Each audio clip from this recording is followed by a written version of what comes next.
فاسألوا أهل الذكر إن كنتم لا تعلمون ওয়ালাইকুম আসসালাম ওরহমতুল্লাহি ওবরাকাতু। সহিহ দিন শিখি 6 নম্বর গ্রুপ থেকে মুশতাক ভাই 1299 প্রশ্ন করেছেন যে শারীরিক রোগ থেকে মুক্তির উপায় কি, শারীরিক শক্তি হাসিল এবং রোগ মুক্তির উপায় কি, দয়া করে বলুন।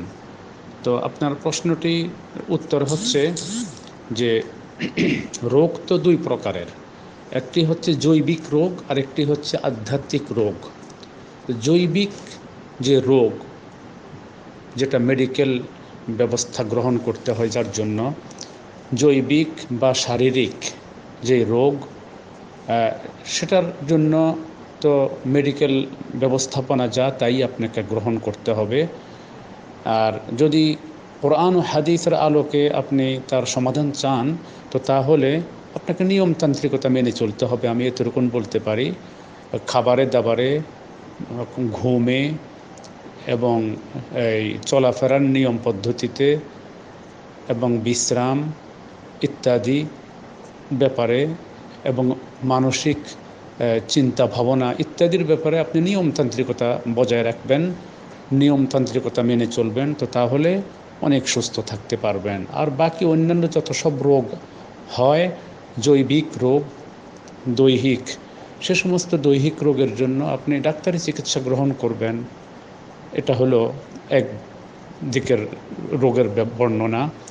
আর দ্বিতীয় যে রোগ, যদি আপনি সেটা মেন করে থাকেন, যে আধ্যাত্মিক রোগ কি, তো আধ্যাত্মিক রোগ তো সৃষ্টি হয় সাধারণত গুনাহের দ্বারা, মনোজগতে স্পিরিচুয়াল সাইডে যে দুর্বলতা সৃষ্টি হয়, রোগ সৃষ্টি হয়, সেটা কনসেপ্ট, তার অনুভূতি, তার বিশ্বাস, তার চিন্তা, তার চেতনা, তার অনুভূতি, তার যে জীবন পরিচালনার যে নিয়ম পদ্ধতি, তো এগুলোর ব্যাপারে সমস্যা সৃষ্টি হয়। সেটা হলো কোরআন ও হাদিস সম্পর্কে অজ্ঞতা। কোরআন ও হাদিস সম্পর্কে যদি অজ্ঞতা থাকে, তো তাহলে এই রোগ সৃষ্টি হয়। অর্থাৎ কোরআন ও হাদিস মোতাবেক সে তার জীবন পরিচালনা যদি না করে, তো তাহলে রোগের সৃষ্টি হবে।